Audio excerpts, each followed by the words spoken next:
Hi everyone, welcome back to our channel. I'm Nick, I'm Kayla. and we help couples through their breast cancer journey. Today we want to talk to you about the importance of communication, Yep. and not just with one another, but communication with your doctor. Yes. And we have learned a whole lot in the last year and a half about the importance of communication. There were things that we went to the doctor and didn't even know to ask. Right. There were questions that we didn't even have enough experience to ask the right questions. Yeah. You know, you're going through this, you're overwhelmed with being inundated with different things to figure out. You're coping with your life that you had, plus the addition of a very consuming diagnosis. The C word. Which, when that happens, when you get diagnosed with cancer, everything else goes out the window.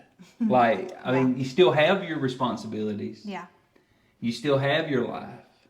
Yeah. You still have to exist and still have to pay the bills. You still have to take care of your responsibilities.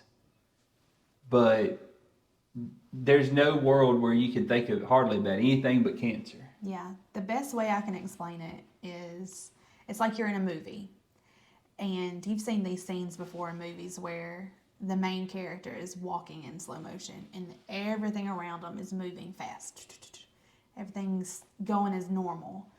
But that main character is just like walking through peanut butter. Like you're one step in front of the other, and all you can think about is what you're going through that moment.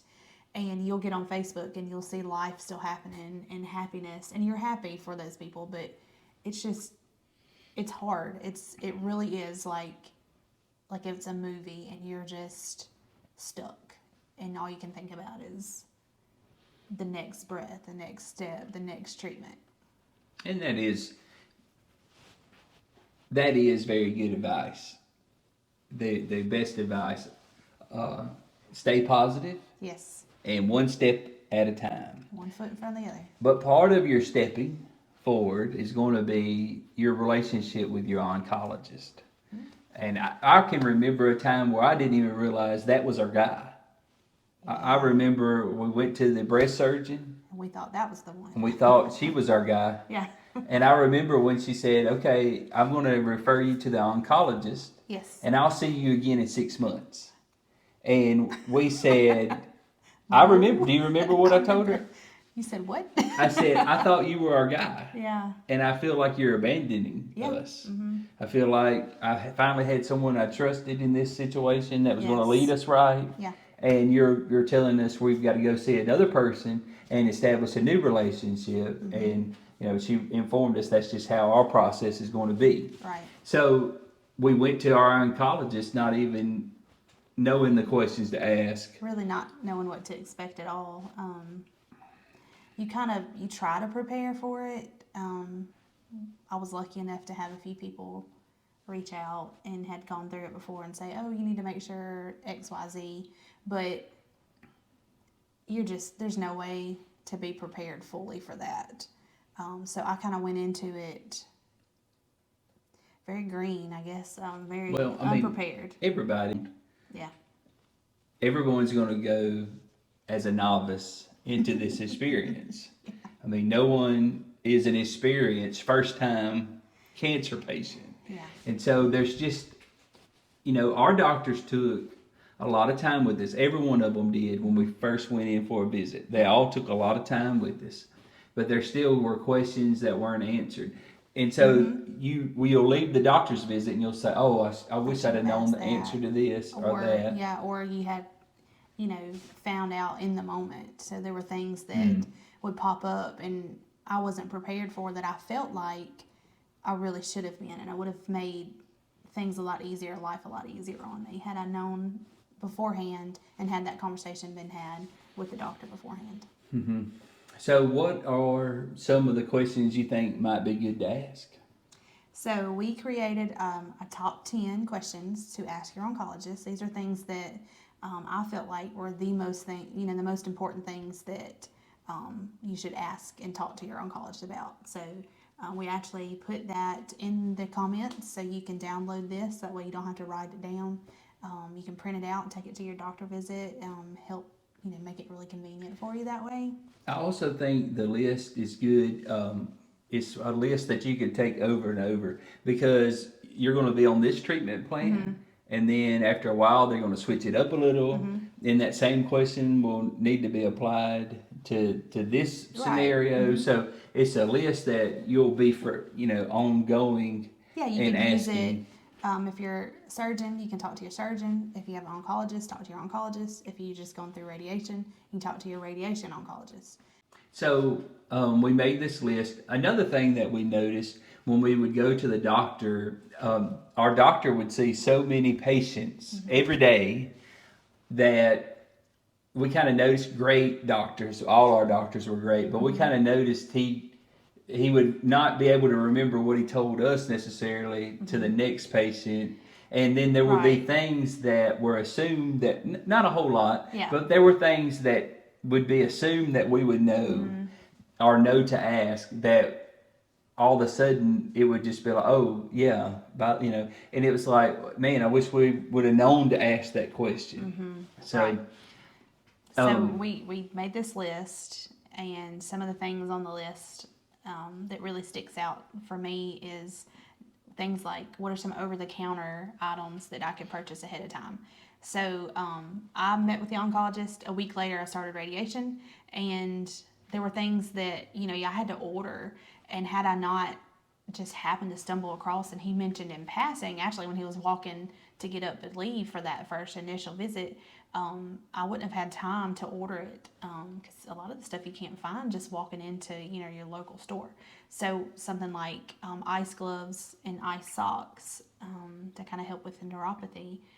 So I had to order that. So that was something that had he not remembered to say, oh, by the way, you need to order this, I wouldn't have been prepared for my first chemo treatment. Radiation, my radiation oncologist said, you need to get this kind of cream. And it's just, you kind of prepare yourself for success by knowing what to buy ahead of time. I remember one treatment you were on was so poisonous that I wasn't even allowed to kiss you. But we nearly missed the memo on that. It was research that we did on our own, and then we went and asked the doctor. It's like, what kind of contact are we supposed to be having? And it was like, oh yeah, you're totally poisonous to your husband. Yes, remember that? For and several days. Yeah, and it's like that memo got missed. Yes. And so those are, so like, where are we at on this? Is the chemo treatment going to be poisonous to me? Or is the radiation going to radiate on me? Yeah. So there's things like, all right, after radiation, how's the sunshine going to be? Right. Or the medications that you're on. Or like, this treatment, am I going to get sick at my stomach? Yes. And is this going to happen before lunch today? How soon are these things going to hit me? I think the number one question, and I think most women would agree with me, is, am I going to lose my hair? And how soon is it going to go? Yeah, that's it's something to come to terms with. Yeah. So knowing ahead of time, okay, you 3 weeks in, you should expect to start losing your hair. Well, I knew before I got to that point I needed to buy, head coverings and wigs. Oddly, we went through the majority of chemo and radiation, and then someone said, oh, by the way, the hospital you go to will give you reimbursements as you go for fuel. Right. And we didn't even know that the whole time. We never did get any reimbursements for fuel. We didn't even know to ask. We didn't know to ask. We didn't ask what kind of support was out there available. We didn't ask. Now, luckily, people we knew would tell us about things. Like, in fact, people signed us up for wigs, that wig program that we had. And people were kind enough to set up a meal train for us because she was really sick for quite some time. Yeah. Another good question is dietary restrictions. Yeah, that's right. I didn't even know that, some fruits and vegetables need to be extra careful, with washing things. So that's another good one. That is a good one. And I would also say, if you ever give to a meal train, a fella can only eat so much cake before he starts gaining weight. I know during her illness, I ate a lot of cake. There was a lot of desserts brought over, but Yeah. these are questions we thought would be good to prepare for. Again, we made a list. We did. We're going to put that list in the comments below. It'll be a link to it. You can download it, use it over and over again because the questions are pretty universal. Yeah. And ongoing, and they'll be tailored according to your treatment plan. But we felt like the list would be beneficial. If you would, subscribe to our channel, and we're going to be posting videos every week, and we hope to be able to help. I want you to remember that things are tough right now. It looks scary right now, but you've got this. And I want you to focus on the day that the doctor tells you that there's no more signs of cancer. Cancer will just be a distant memory. It'll be over with. It'll be a chapter from the past of your life story. And you'll move forward and you'll continue the journey of your life. Thanks for watching. Thanks, guys.